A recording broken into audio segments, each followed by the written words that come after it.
I'm Serena, a dream weaver who can tell truth from illusion.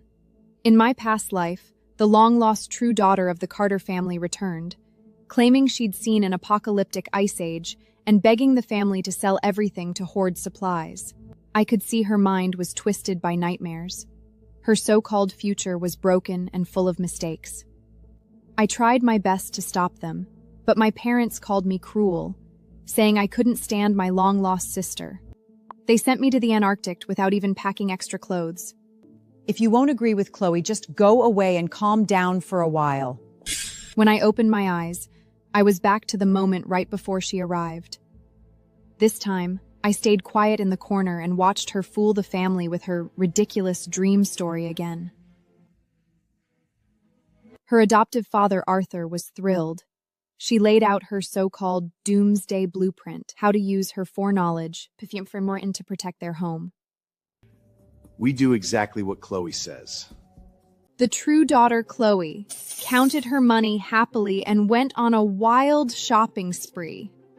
I lifted my teacup, hiding a cold smile. Go ahead and hoard. I can't wait to see their faces when all the supplies they wasted everything on rot away in peacetime. Serena, Chloe is our birth daughter, but we've loved you as our own for 18 years. You've never suffered. We can't let you be alone. Stay home, and we'll take care of you. If I hadn't been reborn, I would have fallen for this fake kindness all over again. They don't care about me. They just need to keep up appearances for their business partners and show the world how loyal and loving the Carter family is. In my past life, I fell for their sweet words and thought 18 years of care meant something real. But in the end, just because I told the truth, they abandoned me in the Antarctic. If I stay, how will your precious birth daughter Chloe feel? Arthur and Diana froze and exchanged nervous looks. Chloe suffered outside for years. We owe her so much. Please be nicer to her for us, okay? Be nicer? How? Should I even give up my right to breathe? Arthur hurried explain. That's not what I mean. Was sneered. Now what do you mean?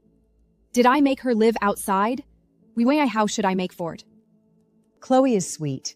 You two will get along. Please. Who doesn't love their own blood? Blood ties can't be broken. What am I if I stay? A replacement you'll always hate next to your real daughter? Seeing them a guilty faces. What's nad? I'd rather leave than stay here and embarrass myself. Sir, ma'am, it's the eldest miss. Something's wrong. What happened? What's wrong with Chloe? Butler Wallace panted, scared. She won't get out unless you two pick her up. She thinks the family doesn't want her. We can't calm her down. She's very upset and has some protective items with her. Arthur turned pale, and Diana nearly fainted. Serena, Chloe is throwing a fit. We have to go get her. Come with us and calm her down. I watched this selfish couple and smeared inside, but put on a sad, understanding face. If I go, she'll never come in. Just give me some money, and I'll move out for a few days. They hated to admit it, but they knew I was right. In my past life, because I stayed, Chloe felt threatened and used the same trick. She cried in the closed car until she passed out from oxygen. They blamed me, who did nothing, for trapping the real daughter with a huge false charge. From that moment on, they stopped talking to me until they kicked me out. Diana threw me a card. Stay away from Chloe. Take this. Take care of yourself. We'll come get you after Chloe calms down. I held the bank card and smiled silently. The pocket saved, plus they just gave me totaled $432,370. She's just a child. A very clever child. I'm Selena Vale, the dream weaver who can see the future. I immediately invested all the money in purchasing, running around to major suppliers throughout the city and buying up all the long shelf-life cheap pre-cooked meals on the market. She'd rented a warehouse.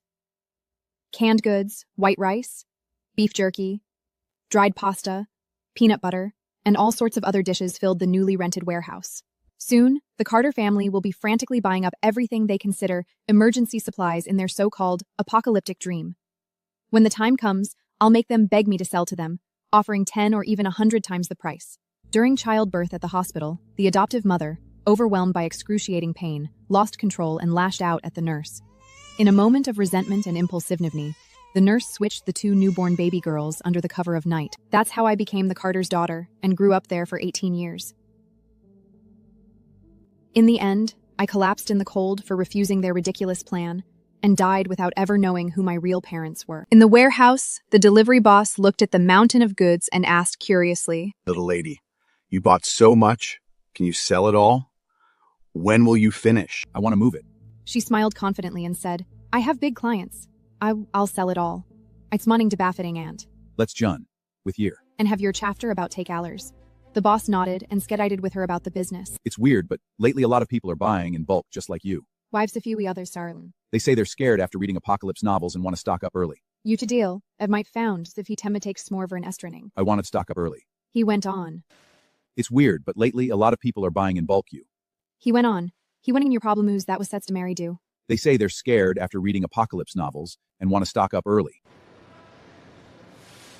Our factory orders have tripled, and workers can't keep up even with overtime. Where prepper vit ismer center Nanomi seekling overtime. Right. Experts say this winter will be extremely cold. Preppers will go even crazier. Make hay while the sun shines. Boss, if you can, increase production and make more money while you can. In 7 days, I'll take every single unit you can make. I can do that. Let's do it. Really? Great. I have friends in this business. I'll call them right now to produce at full speed. And Yeoman Dion coming. Hello. Did an end. This next ripper vice speed lucky spy is another. You're my lucky star. Boss, if hard times really come, money won't be worth much. Aren't you worried? Make hay while the sun shines. Give your family a good life. Living in the moment is what matters. Let the future take care of itself. See? Even a regular boss understands this. Live in the moment. Apocalypse talk is mostly nonsense. Even if things change, survival is never that simple. But my adoptive parents were blinded by that ridiculous lie. In my last life, I told them their so-called prophecy made no sense. Cold weather wouldn't lead to a total collapse. I was sitting in my small rented apartment, calculating my profit from the Carters, when there was a loud knock.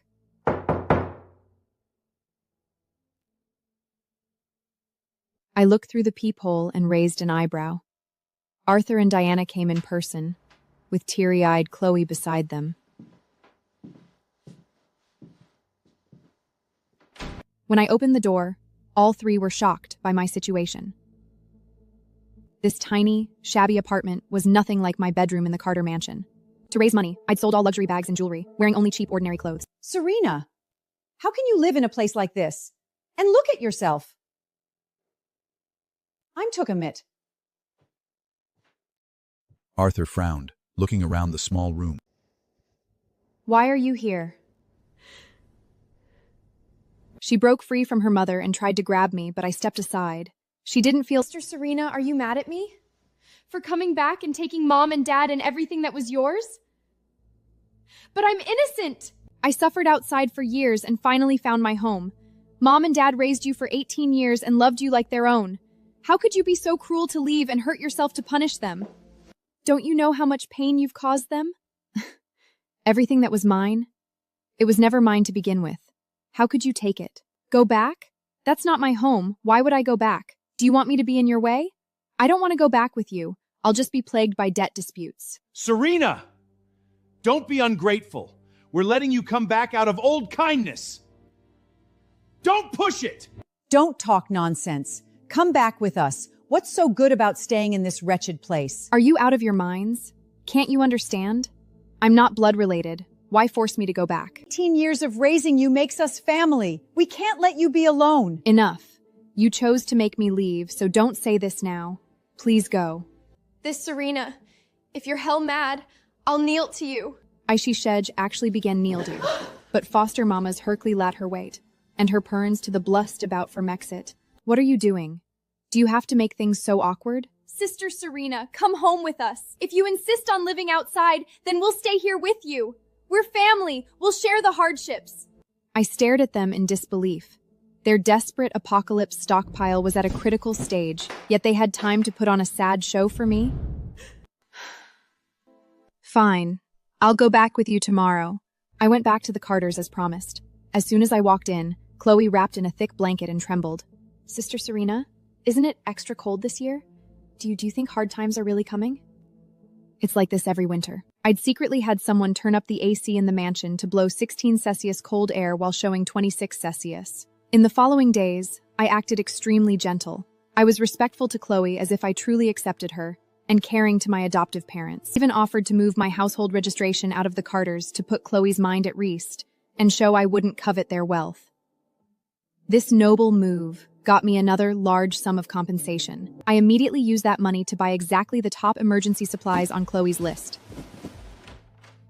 When I got back to the Carters, I found Arthur, Diana, and Chloe sitting stiffly with serious faces. Chloe suddenly grabbed my arm. Sister, where were you? What took you so long? Something huge happened. I pretended to be confused. What? Is the family short of money? She squeezed my wrist tightly, her eyes wide with excitement. The extreme cold crisis is coming. It's here. Finally. My heart raced, and I could barely hold back my smile. The extreme cold crisis is coming. She squeezed my wrist tightly, her eyes wide with excitement. It's here. Finally. My heart raced, and I could barely hold back my smile. The mountains of ready-to-eat meals in my warehouse, the massive industrial fuel I bought, all my plans and investments were finally going to pay off. But I knew I had to keep acting. I forced down my joy and said hesitantly, "Sister, did you have a nightmare? A crisis? That's ridiculous." I even reached to touch her forehead, playing a worried sister. No! This isn't an illusion. Chloe fanatically believed her prophecy. She begged earnestly to say, "You have to believe me. Everything in my dream was so real. The bitter cold, the terrible feeling. We have to act. This is a warning from heaven and a chance for us." Watching her dramatic performance, I sneered deeply inside. She just had a twisted, overblown nightmare full of logical holes. In my last life, I took it too seriously and tried too hard to pull them out of this ridiculous fantasy. No matter how I showed data and reasoning, pointing out the messy timeline, contradictory physics, and unrealistic weather signs in her dream, I begged them to stay calm and not let things get worse for our family. But what did I get in return? Serena, how could you do this to us? We've devoted 18 years to raising you, and this is how you treat us? In the end, they sent me away. If you don't believe Chloe, go away and calm down for a while. The bitter cold rose from my bones again, and the pain felt so real. I clenched my fist unconsciously to stay calm. The time for revenge had finally come. I knew Chloe's nightmares made her oppose me subconsciously. The more I argued against something, the more she'd insist on it. Selene Vavel's prophecy. It's not just a warning. I took a deep breath, looked at Arthur and Diana. Dad, Mom, you don't really believe this, do you? It's too risky. Selling assets? Hoarding supplies? If it's fake, our family will be ruined financially. I took a deep breath, looked at Arthur and Diana as if asking for support. Dad, Mom, you don't really believe this, do you? It's too risky. Selling assets? Hoarding supplies? If it's fake, our family will be ruined financially. The company is your life's work. The old house is our root. How can you risk everything on a dream? It's so irrational. Sure as Ednant. Soon I showa, Chloe exploded. Fake?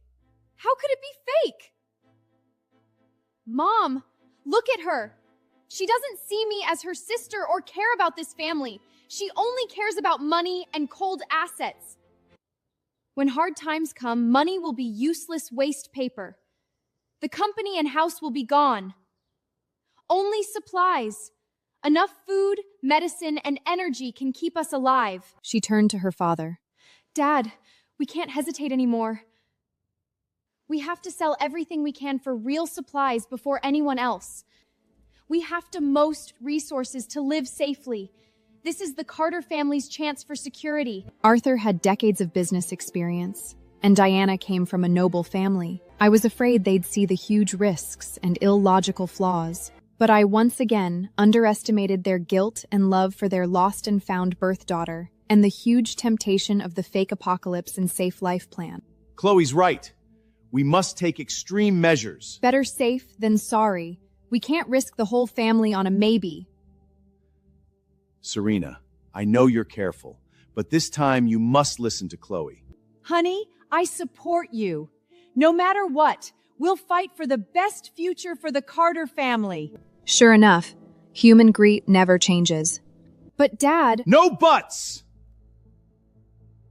I'll contact brokers and banks right now to sell all stocks and bonds, get an appraisal company for the house, and start consolidating all assets. We can sell off our equity in the company's overseas project to cash out. Liquidate all the gold.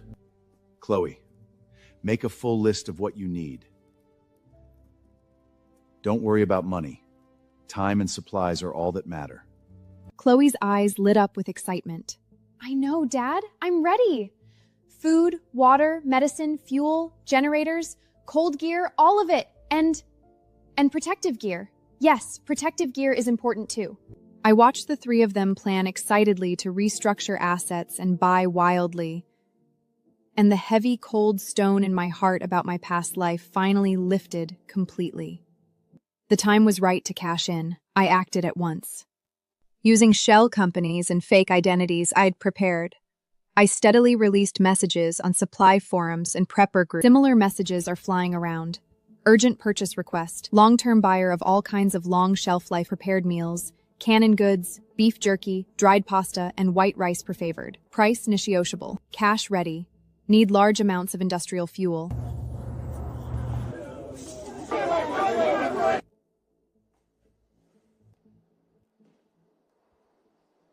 These urgent buying posts, topped with fake insider news and purchase request, long-term buyer of all kinds of panic that supplies were running out.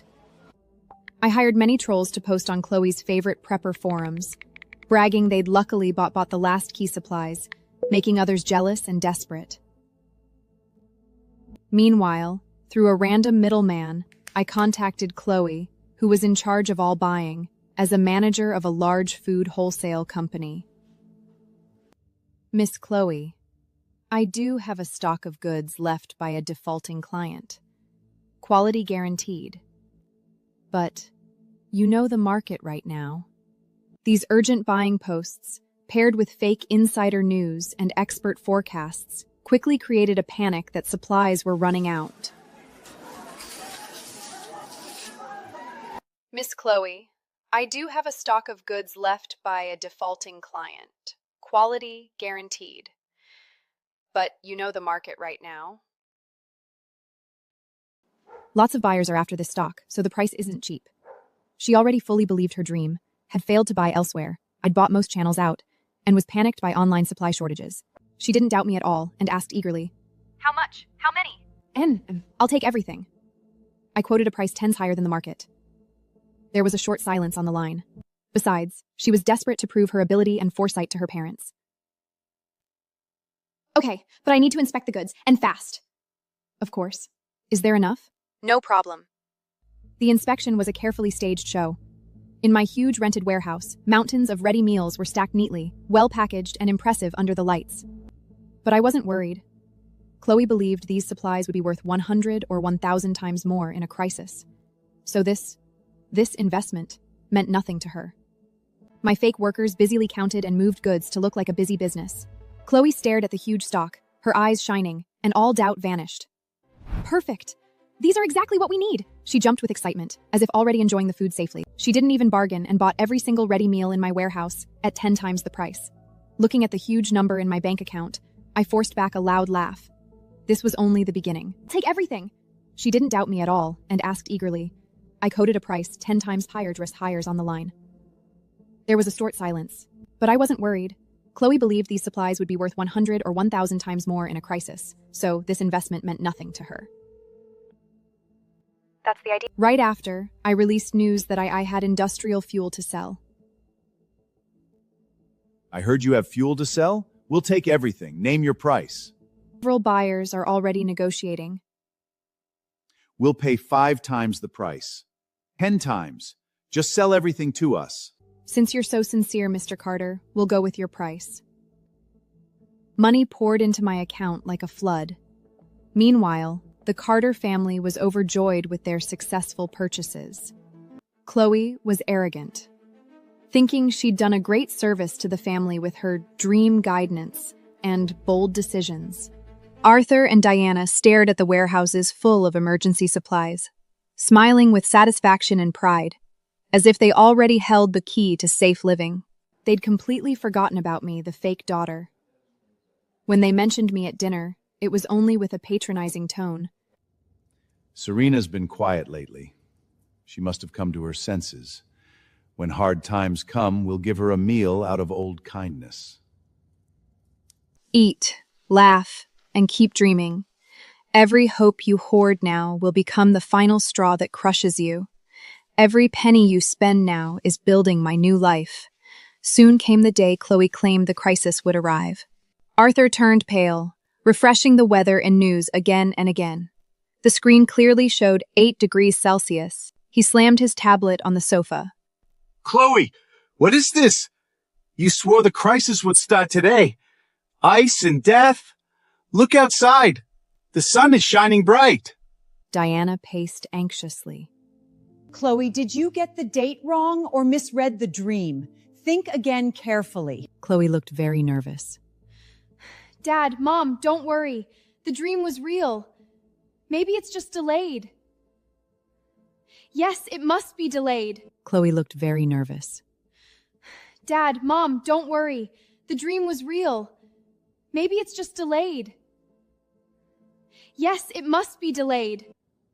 Weather changes aren't always on time. Wait a little longer. Maybe tomorrow or the day after, the cold will come.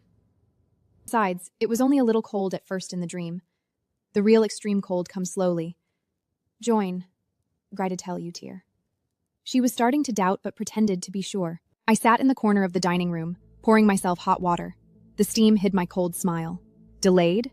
What a pathetic excuse. 1 day, 2 days, 3 days, a week passed. The sun still shone brightly, the temperature stayed mild, and even spring buds appeared on the street.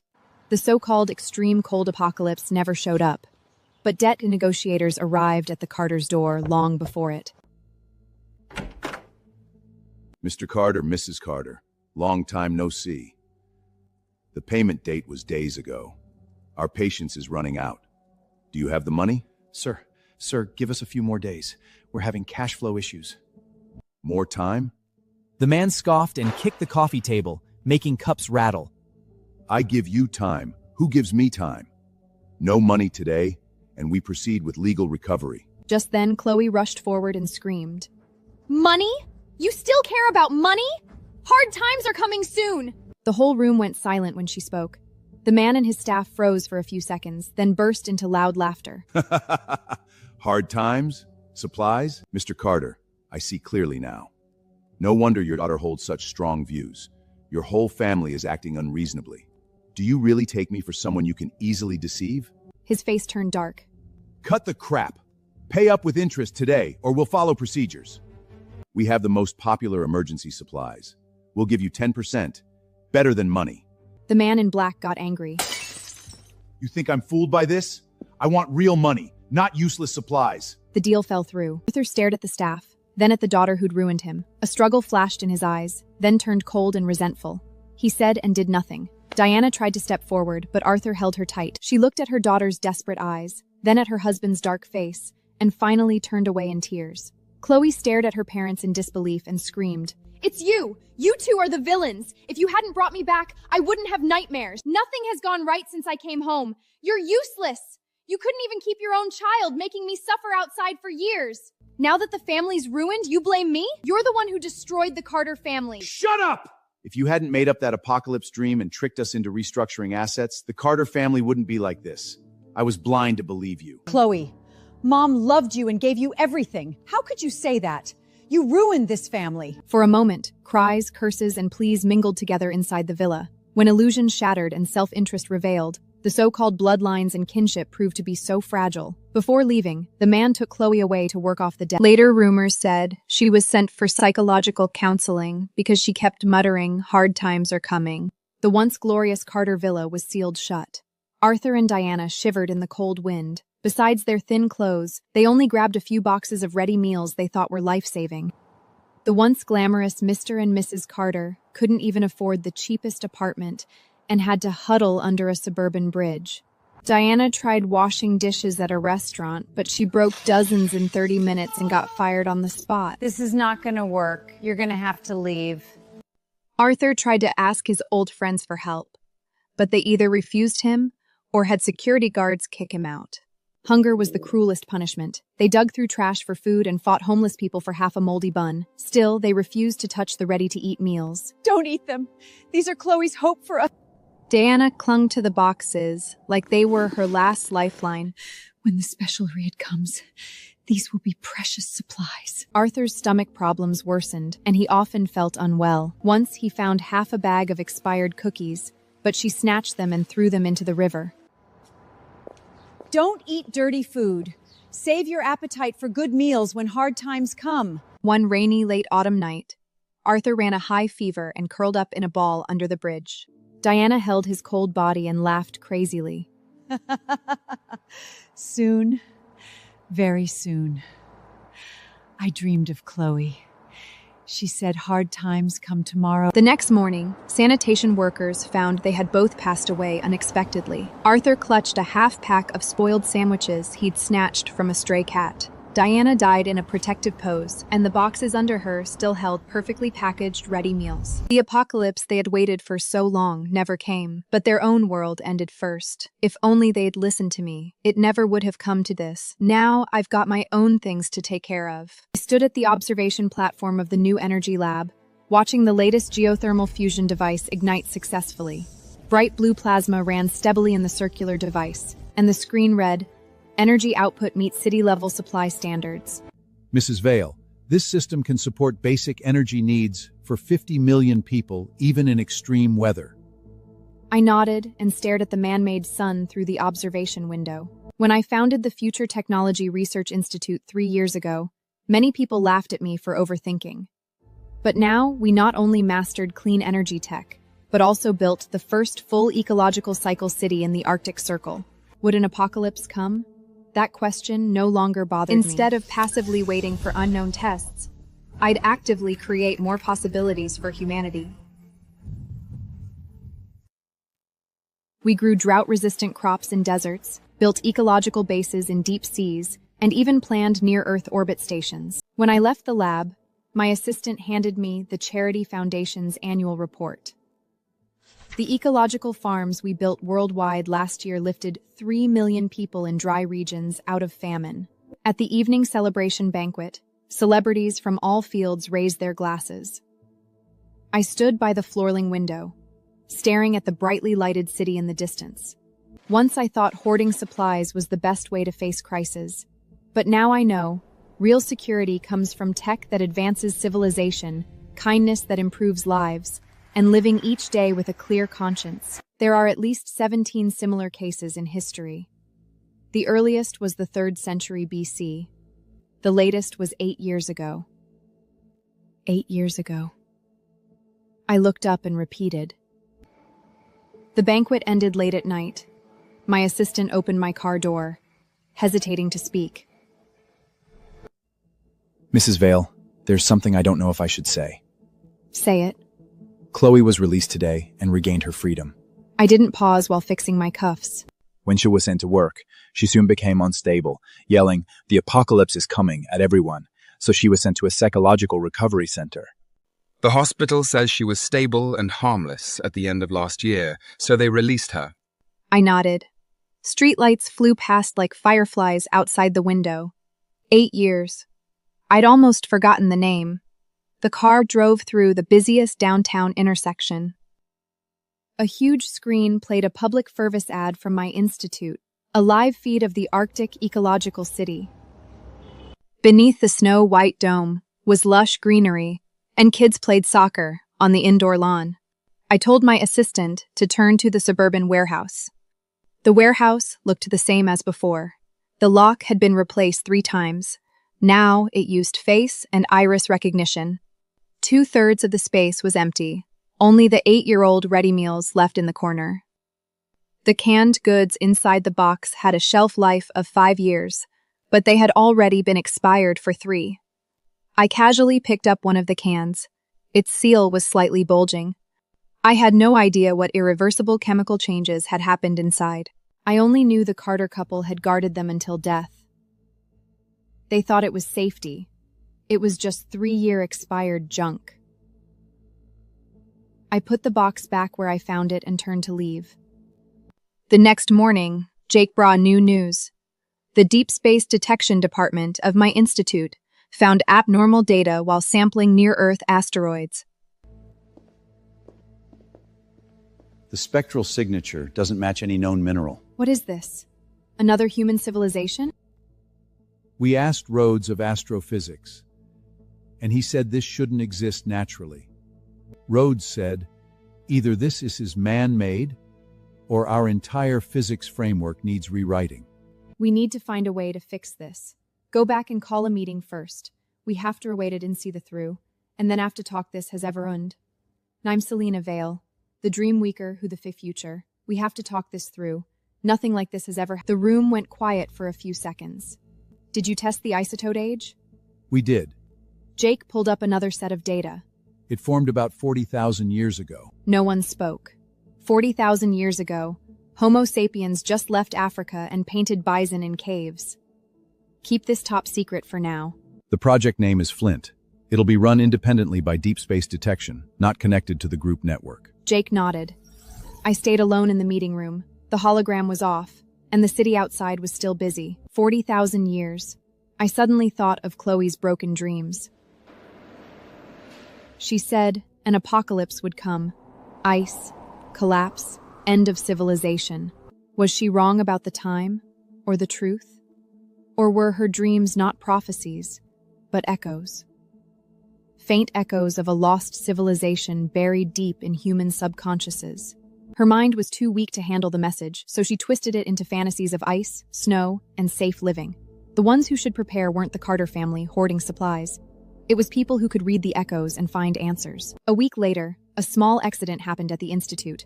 A new assistant researcher suddenly fainted while filing documents. She woke up in the hospital and said she'd had a dream. I had a dream. The sky was full of fire, the ground cracked, and huge white fog rose from the sea. She said it wasn't a dream. It was a memory. I was reviewing the Flint project budget when I got the report. My finger stopped on the touchscreen. Bring her to my office.